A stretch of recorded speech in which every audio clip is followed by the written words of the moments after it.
नमस्कार दोस्तों, welcome to cricket lover channel, जहां एनालिसिस भी होता है और थोड़ा मिर्च मसाला भी।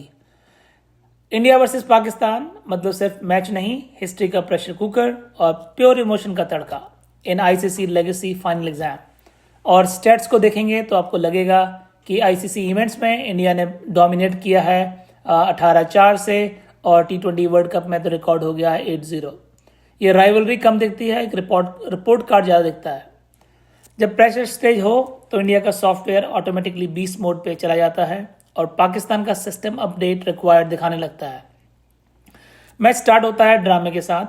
बारिश का ड्रामा जो एंटिसिपेट कर रहे थे वो नहीं हुआ, बट पाकिस्तान ने टॉस जीता और इंडिया को बैटिंग करने का मौका दिया, और टॉस पे फिर से कप्तान के बीच में हैंडशेक नहीं हुआ, और यहाँ से आया सलमान अली आगा कप्तान साहब को गुस्सा, और वो पहला ओवर खुद करने चले आए, वो भी अगेंस्ट दुनिया के सबसे explosive T20 batsman Abhishek Sharma के सामने। ये गली क्रिकेट वाला डिसीजन नहीं था जहां पे कप्तान बोलता है कि मैं पहला ओवर करूंगा। ये out of the box courageous thinking थी, क्योंकि इंडिया ने तैयारी करी थी शाहीन शाह अफरीदी की और साम अयूब की, और बॉलिंग करने आगे सलमान आगा ने शुरुआत बढ़िया करी, टाइट लाइन, थोड़ा स्पिन, ऑकवर्ड बाउंस। अभिषेक थोड़े टेंटेटिव लगे, और चौथी बॉल पे अभिषेक बोले भाई लोगों ये तो चीटिंग हो रही है, मैं नहीं खेलता, और आउट हो गए। मोमेंटरली लगा पाकिस्तान ने चेस में क्वीन सेक्रीफाइस करके चेकमेट कर दिया है। लेकिन तब एंट्री होती है शानदार किशन, जिनका बीस्ट मोड आजकल पहले से ही चालू रहता है, और सेकंड ओवर में उन्होंने शाहीन की धुनाई करी। उनके प्रीमियम बॉलर हैं शाहीन, उनकी जब धुनाई होती है तो मज़ा अलग ही आता है। बट ईशान की तरफ से मैसेज क्लियर था कि मैं बहुत बाहर बैठा हूँ पिछले 2 साल से, अब सूद समेत वापस बदला लेना है बॉलर से। ईशान ने बनाए 77, 40 बॉलों में 10 चौके 3 छक्के। जब आउट हुए तो स्कोर था 88 इन 8.4 आवर्स, और ईशान के आउट होते ही रन रेट गिर गया, क्योंकि तिलक वर्मा बड़े टेंटेटिव खेल रहे थे, लेकिन उन लोगों ने अच्छी पार्टनरशिप करी। तिलक ने पहले ईशान के साथ में, फिर सूर्या के साथ में। पाकिस्तान ने अपना तुर्प का एक्सपेक्टर तरीक को ईशान के सामने एक्सपोज नहीं किया। शायद सोचा होगा कहीं हीरो से जीरो वाला मामला ना हो जाए। रिस्क मैनेजमेंट या ओवर थिंकिंग, आप डिसाइड करो। जो भी हो, तारिक का बॉलिंग स्टाइल और एक्शन दोनों यूनिक है, और उन्होंने बहुत बढ़िया बॉलिंग करी, प्रेशर बना के रखा। सूर्या थोड़े से कंफर्टेबल लगे as compare to others, but बाकी लोग कोई भी उस पर खेल नहीं पाए, और सूर्या भी डोमिनेट नहीं कर पा रहे थे। फिर आया साम अयूब का वो ओवरऑल उन्होंने बहुत बढ़िया बॉलिंग कर रहे थे, बट उस ओवर में उन्होंने तिलक को आउट किया, अगली बॉल पे हार्दिक को, और हैट्रिक बॉल पे शिवम दुबे को ऑलमोस्ट आउट किया। दुबे जी भी कुछ समझ नहीं पाए कि कैसे बच गए। तारिक के अलावा साम अयूब ने जबरदस्त performance the, 3 for 24 in 4 overs. बाकी स्पिनर्स ने भी बहुत बढ़िया बॉलिंग करी, और इंडियन बैटर्स को डोमिनेट नहीं करने दिया, और जहां लग रहा था इंडिया 200 तक पहुंचेगा, वहां केवल 175 ही मैनेज कर पाया, वो भी thanks to Surya, Dube and Rinku से। 175 still a competitive score on this ground.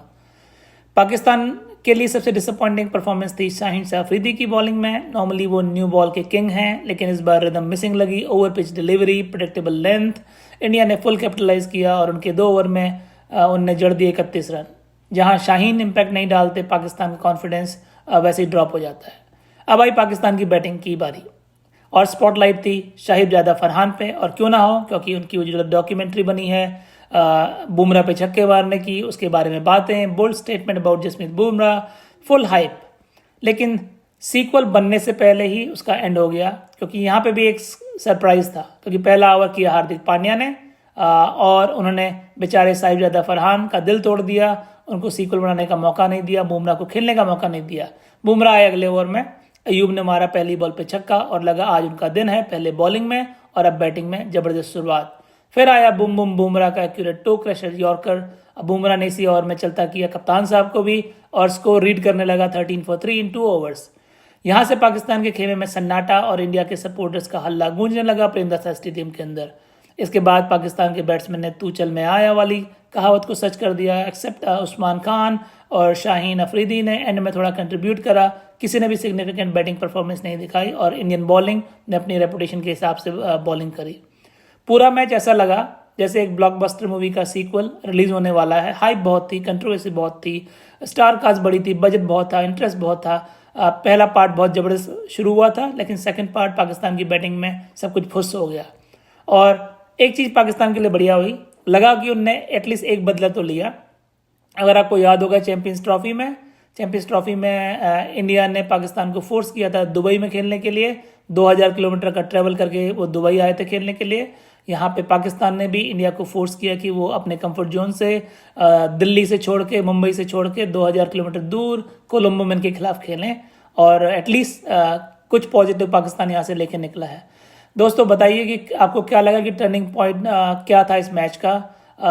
ये था पाकिस्तान की बॉलिंग, तारिक को लेट इंट्रोड्यूस करना, या फिर उनका बैटिंग परफॉर्मेंस, या शाहीन शाह की बॉलिंग, बैटिंग में जहां उनके पहले 3 विकेट गिर गए थे, क्या वो टर्निंग पॉइंट था? क्या ये था शानदार किशन की बैटिंग जहां उनका जो मनोबल तोड़ दिया था? स्कोर 140-150 का होता तो शायद थोड़ी फाइट होती, बट 175 थोड़ा सा आउट ऑफ द रीच हो गया था। Please watch my video, comment करो, सब्सक्राइब करो। Love you all.